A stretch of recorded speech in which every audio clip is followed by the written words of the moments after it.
Hello friends, this is Sangam Fori. Welcome back to my channel Pharmacy Tree. Friends, in this video I'm going to talk about Viva Start injection. Yeah, injection Viva Start. So friends, without wasting any more time, we should start the video.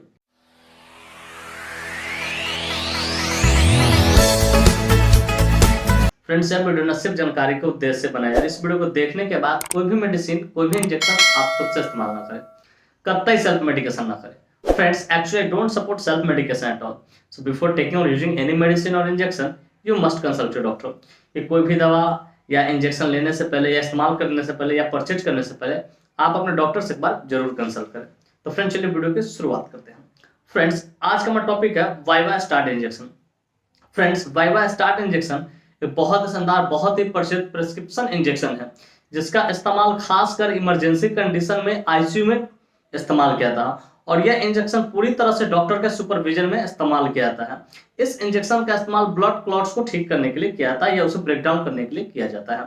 Friends, यह injection सिर्फ ICU में ही इस्तेमाल कर सकते, वो भी doctor के supervision पे, घर पे इसका इस्तेमाल नहीं किया जा सकता है। फ्रेंड्स, थोड़ा देर पहले मैंने अपने स्पीच में क्या बोला, ये प्रिस्क्रिप्शन इंजेक्शन है।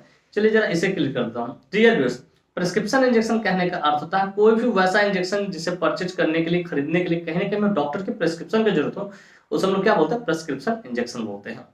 फ्रेंड्स, यह इंजेक्शन एंटीकोगुलेंट कैटेगरी से बिलोंग करता है। अब जाहिर सी बात, हमने इस टर्म का इस्तेमाल किया तो मेरे व्यूअर जानना चाहेंगे, पूछना चाहेंगे, sir what is the exact meaning of anticoagulant category.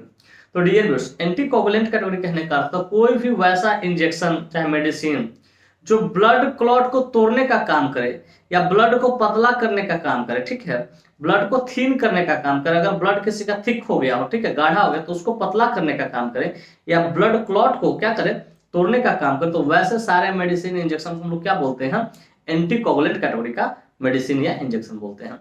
Dear viewers, मैं उम्मीद करता हूं कि ये बातें आपको अच्छे से समझ में आ गई कि एंटीकोगुलेंट कैटेगरी क्या होता है। फ्रेंड्स, अब बात करना चाहें कौन सी कंपनी इसको मैन्युफैक्चर करती है, क्या इसके अंदर मॉलिक्यूल्स पाए जाते हैं, क्या इसकी यूसेज होते हैं, क्या इसके कंट्राइंडिकेशन होते हैं, क्या इसका मोड ऑफ एक्शन होता है, क्या इसके साइड इफेक्ट होता है, क्या इसके डोज होते हैं। इन सारी बातों को हम लोग समझेंगे इस वीडियो में बहुत डिटेल से। Friends, I will make you understand each and everything in a very simple way. Friends, मैं यहाँ पे ना हर एक चीज को बहुत शानदार तरीके से, बहुत सस्ता तरीके से आपको समझाऊं। तो फ्रेंड्स, चलिए सबसे पहले हम लोग समझते हैं कि कौन से कंपनी इसको मैन्युफैक्चर करती है, विच कंपनी मैन्युफैक्चर्स इट। तो फ्रेंड्स, इस इंजेक्शन को सिप्ला फार्मास्यूटिकल इंडस्ट्री द्वारा मैन्युफैक्चर किया था, जो कि अपने आप में काफी प्रसिद्ध, काफी हाईली रेप्यूटेड फार्मास्यूटिकल इंडस्ट्री है। Friends, this injection is basically manufactured by Cipla pharmaceutical industry. Friends, के एक भायल जो होता है लगभग 7,000 रुपए के आसपास में आती है और उतने में अवेलेबल हो जाती है। फ्रेंड्स, मैं यहाँ पे एस्टिमेटेड प्राइस बता रहा हूँ, एग्जैक्ट नहीं बता रहा हूँ, अपना खुद देख लो, क्योंकि प्राइस हमेशा टाइम टू टाइम क्या होता है, वेरी होते रहता है, बदलते रहता है। तो डियर व्यूअर्स, मैं उम्मीद करता हूँ कि बातें आपको अच्छे से बढ़िया से समझ में आ गई कि कौन सी कंपनी इसको मैन्युफैक्चर करती है और इसका एक भाल कितने रुपए में मिल जाती है। फ्रेंड्स, चलिए अब बात करना चाहेंगे इसके अंदर मॉलिक्यूल्स के बारे में। Which molecule is basically found in this injection, की बेसिकली जो इंजेक्शन आप देखते हैं, ठीक है, इसके अंदर कौन सा मॉलिक्यूल्स पाता है। तो फ्रेंड्स, बेसिकली इसके अंदर सिंगल मॉलिक्यूल वाइवालिरुडीन 250 mg पाया जाता है। वाइवालिरुडीन 250 mg पाया जाता है, जिसका इस्तेमाल ब्लड क्लॉट्स को ठीक करने के लिए किया जाता है। कि अगर कहीं पे ब्लड क्लॉट्स आपके बॉडी में, चेस्ट में हो सकता है, ठीक है, हार्ट में हो सकता है, ठीक है, या ब्रेन में हो सकता है स्ट्रोक के कारण, तो उसको ठीक करने डॉक्टर्स का इस्तेमाल करते हैं। तो डियर व्यूअर्स, मैं उम्मीद करता हूँ कि बातें आपको अच्छे से समझ में आ गई कि इसके अंदर कौन सा मॉलिक्यूल, सिंगल मॉलिक्यूल वाइवालिरुडीन 250 मिलीग्राम पाया जाता है। फ्रेंड्स, चलिए अब बात करना चाहेंगे इसकी यूसेज के बारे में, कहाँ कहाँ इसका इस्तेमाल करते हैं, डॉक्टर कब इसको प्रिस्क्राइब करते हैं, किन किन डिजीज में सपोर्टिव ट्रीटमेंट पे इसका इस्तेमाल लिया जा सकता है। Friends, let us talk about the usage of this injection. इस इंजेक्शन की यूसेज को समझते हैं कहाँ कहाँ इसका इस्तेमाल किया था। तो friends, number 1 is treatment of heart attack. अगर किसी को हार्ट अटैक जस्ट अभी अभी आया है, ठीक है, तो उसको ट्रीट करने के लिए डॉक्टर इसका इस्तेमाल करते हैं। या हार्ट की जो पतली पतली आर्टरी होती है उसमें ब्लड का क्लॉट जमा हो, ठीक है, तो उसको ठीक करने डॉक्टर इसका इस्तेमाल करते हैं। फिर treatment of pulmonary embolism. Pulmonary embolism क्या होता है, बेसिकली जो हमारा जो लंग्स होते हैं उसमें पतली पतली जो आर्टरी होती है उसमें कहीं ब्लड का थक्का हो, ठीक है, वो जम गया हो, क्लॉट हो गया हो, जिसके कारण सांस लेने में क्या हो रहा है, दिक्कत हो रहा है और सही से ऑक्सीजन क्या मेंटेन नहीं हो पा रहा, सैचुरेटेड हो रहा, बार बार घट रहा, बढ़ रहा है, तो उसको ठीक करने डॉक्टर इसका इस्तेमाल करते हैं। तो पल्मोनरी एम्बोलिज्म एक तरह से बहुत घातक होता है, इसमें पेशेंट की जान भी चली जाती है। तो पल्मोनरी एम्बोलिज्म को भी ठीक करने डॉक्टर इसका इस्तेमाल करते हैं। फिर ट्रीटमेंट ऑफ स्ट्रोक। स्ट्रोक को दूसरे शब्द में हम क्या बोलते हैं, सीवीए बोलते हैं। सेरेब्रोवास्कुलर एक्सीडेंट बोलते हैं, सेरेब्रोवास्कुलर एक्सीडेंट बोलते हैं। मतलब ब्रेन के किसी हिस्से में क्या होना, ब्लड का प्रॉपर सप्लाई न होना, या वहां का जो नस है, ठीक है, वो फट के लीक हो जाना, ठीक है, और जिसका ब्लड क्लॉट हो जाना, जिससे प्रॉपर ढंग से ऑक्सीजन नहीं पहुंच पाता है, ठीक है, तो वो स्ट्रोक बोलते हैं। तो उस स्ट्रोक को भी ठीक करने के लिए, उस स्ट्रोक हो या उसके कारण जो क्लॉट वगैरह हो, तो उसको भी ठीक करने के लिए डॉक्टर इसका इस्तेमाल करते हैं। पर treatment of deep vein thrombosis, deep vein thrombosis एक डिजीज होती है जिसमें होता है कि हमारी जो नसें होती है, वेन होती हैं, उसका में जो ब्लड मोटा होने के कारण प्रॉपर ढंग से सप्लाई नहीं होता है, तो वो नसें बहुत ज्यादा मोटा दिखने लगती है, ठीक है, तो उसको भी ठीक करने डॉक्टर इसका इस्तेमाल करते हैं। पर ट्रीटमेंट ऑफ ब्लड क्लॉट्स, अगर आपके बॉडी में के किसी भी एरिया में, आर्टरी में, वेन में अगर ब्लड क्लॉट्स हो गया हो, ठीक है, तो उसको सही करने डॉक्टर इसका इस्तेमाल करते हैं। तो फ्रेंड्स मेनली जो इसका इस्तेमाल होता है इतने सारे जगहों पे होता है, हार्ट अटैक में, पल्मोनरी एम्बोलिज्म में, स्ट्रोक में, ठीक है, उसके बाद डीप वेन थ्रोम्बोसिस, और कहीं भी बॉडी में क्लॉट बन गया हो, ठीक है, ब्लड का, तो उसको क्या करने के लिए, पतला करने के लिए, सही करने के लिए, ब्रेक डाउन करने के लिए इसका इस्तेमाल किया जाता है। तो डियर व्यूअर्स, उम्मीद करता हूं इसकी यूसेज आपको बढ़िया से समझ में आएगा। फ्रेंड्स अब बात करना चाहेंगे इसके कंट्राइंडिकेशन के बारे में।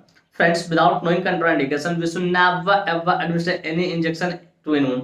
बिना कंट्राइंडिकेशन जाने कभी भी किसी को कोई भी इंजेक्शन हो एडमिनिस्टर नहीं कीजिए, इसका परिणाम घातक हो सकता है। तो फ्रेंड्स नंबर 1 कंट्राइंडिकेशन है अल्कोहल। अगर किसी व्यक्ति ने अल्कोहल कंज्यूम कर रखा उसको तो आपको कभी नहीं देना है। फिर द प्रेग्नेंट लेडी, अगर कोई लेडी प्रेग्नेंट है, इन द फैमिली वे में है, मां बनने वाली, उसको भी आपको नहीं देना। फिर ब्रेस्ट फीड मदर, अगर कोई स्त्री अपने बच्चों को दूध पिलाती है, स्तनपान कराती है, उसको भी आपको नहीं देना। फिर सीवर किडनी डिजीज, अगर किसी को किडनी डिजीज सीवर है, लंबे समय से थोड़ा चल रहा है, तो उसको भी आपको नहीं देना। फिर लिवर डिजीज, अगर किसी को लिवर डिजीज तो उसको भी आपको नहीं देना, क्योंकि डॉक्टर ही डिसाइड करेंगे सुटेबल डोज क्या होगा उस टाइप के पेशेंट के लिए। फ्रेंड्स मैं उम्मीद करता हूं कंट्राइंडिकेशन भी आपको बढ़िया से समझ में आएगा। फ्रेंड्स अब बात करना चाहिए इसका मोड ऑफ एक्शन के बारे में। आखिर ये जो इंजेक्शन होता है किस तरीके से काम करता है, तो डियर व्यूअर्स मैं कोशिश करूंगा एक ही 2 लाइन में सिंपल तरीके से आपको समझा दूं, ठीक है, ताकि आपको अच्छे से समझ। फ्रेंड्स दिस इंजेक्शन, ठीक है, prevents the formulation of blood clots, ठीक है, ये क्या करता है कि जो हार्मफुल ब्लड क्लॉट्स होता है उसको बनने से क्या करता है, रोकता है, और उस ब्लड क्लॉट को क्या करता है, ब्रेक डाउन कर देता है। क्या करता है, ब्रेक डाउन कर तोड़ देता है कई भागों में, जिससे ब्लड क्लॉट्स आसानी से निकल जाता है बाहर, ठीक है, तो इस तरह से ये काम करता है। तो डियर व्यूअर्स मैं उम्मीद करता हूं इसको मोड ऑफ एक्शन भी आपको बढ़िया से समझ में आएगा। फ्रेंड्स अब बात करना चाहेंगे साइड इफेक्ट्स के बारे में। फ्रेंड्स जितने भी एलोपैथिक मेडिसिन होते हैं उसका कुछ ना कुछ तो साइड इफेक्ट देखने को मिलता है। ये तो थोड़ा घातक ही है, तो इसका कुछ और साइड इफेक्ट है, चलिए उसको समझ। तो फ्रेंड्स नंबर 1 साइड इफेक्ट है ब्लीडिंग।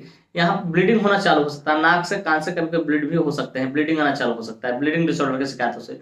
दूसरा है फीवर, इस इंजेक्शन को चलने के बाद फीवर भी आ सकता है पेशेंट को। फिर हेडेक, सर दर्द भी करने लग सकता है। और सबसे जो लास्ट है वो लो प्लेटलेट, अगर आपका ब्लड का टेस्ट आप करवाओगे सीबीसी या प्लेटलेट की क्या हो संख्या कम मिलेगी आपको देखना है। तो फ्रेंड्स बेसिकली ये 4 इसके साइड इफेक्ट होते हैं जो कि जनरली देखने को मिलता है। ब्लीडिंग हो सकता है, ठीक है, लो प्लेटलेट हो सकता है, ठीक है, हेडेक हो सकता है, और फीवर हो सकता है। ये 4 साइड इफेक्ट जनरली देखने को मिलता है। और इस तरह कोई भी साइड इफेक्ट मिले, ठीक है, आप तुरंत अपने डॉक्टर को इन्फॉर्म करें, जो चाहे जो आईसीयू में है, जो भी है, ठीक है, उनको इन्फॉर्म करें, ताकि इसके जगह पर दूसरे मेडिसिन को डॉक्टर प्रेस्क्राइब कर सके, दूसरे इंजेक्शन को प्रेस्क्राइब कर सके। तो डियर व्यूअर्स मैं उम्मीद करता हूँ इसके साइड इफेक्ट भी आपको बढ़िया से समझ में आए। फ्रेंड्स चलिए अब बात करना चाहेंगे डोज के बारे में। फ्रेंड्स डोज हमेशा डिपेंड करता है एज पे, बॉडी वेट पे, सिविलिटी पे, जेंडर पे, इन सारी चीजों पर डोज डिपेंड करता है। लेकिन यहाँ जो मैं डोज बताने जा रहा हूँ एडल्ट के लिए बताने जा रहा हूँ, जिनकी उम्र 18 प्लस है उनके लिए ज्यादा तो ब्लड क्लॉट्स उसी समय देखने को मिला होगा, ठीक है। तो 1 भाइल plus 100 ml NS, 100 ml NS में आपको चलाना है, ठीक है। आईवी स्लोली, जितना आईवी स्लोली आप इसको चला सको। हाँ अगर इन्फ्यूजन सिरिंज या पंप आपके पास है तो इसको क्या करो, पीएमओ लाइन से कनेक्ट करके, ठीक है, इन्फ्यूजन सिरिंज से कनेक्ट करके 100 ml NS में डाइल्यूट करके या 50 ml NS में डाइल्यूट करके क्या करना है, 6 ml पर आवर आप इसको दे सकते हो, 6 ml या 8 ml पर आवर इसको आप दे सकते हो, ठीक है। तो डियर व्यूअर्स मैं उम्मीद करता हूँ इसके डोज भी आपको बढ़िया से समझ में आ गया और किस तरीके से देते हो वो भी समझ में आ। डियर व्यूअर्स मैं उम्मीद करता हूँ ये बातें आपको स्पष्ट तरीके से समझ में आ गया होगा कि वाइवा स्टार्ट इंजेक्शन क्या होता है, कौन सी कंपनी इसको मैन्युफैक्चर करती है, क्या इसके अंदर मॉलिक्यूल्स पाए जाते हैं, क्या इसकी यूसेज होते हैं, क्या इसके कंट्राइंडिकेशन होते हैं, क्या इसके मोड ऑफ एक्शन होते हैं, क्या इसके साइड इफेक्ट होता है, क्या इसके डोज होते हैं। और साथ ही साथ मैं ये भी उम्मीद करता हूँ कि मेरी यह वीडियो काफी इन्फॉर्मेटिव, काफी इंटरेस्टिंग, काफी जबरदस्त लगी होगी आपको, और मेरे इस वीडियो से ना आप लोगों को बहुत कुछ सीखने को मिला हो। फ्रेंड्स वाकई में मेरी वीडियो इन्फॉर्मेटिव इंटरेस्टिंग लगी हो। Friends, if you find this video informative and interesting, hit the like button, subscribe my channel, and don't forget to share it with your medical friends and common friends. Thank you for watching this video. Bye bye. Take care. फिर मिलते हैं next video में। तो स्वस्थ रहिए, मस्त रहिए, ख्याल रखिए अपना और अपने परिवार का। Thank you. धन्यवाद।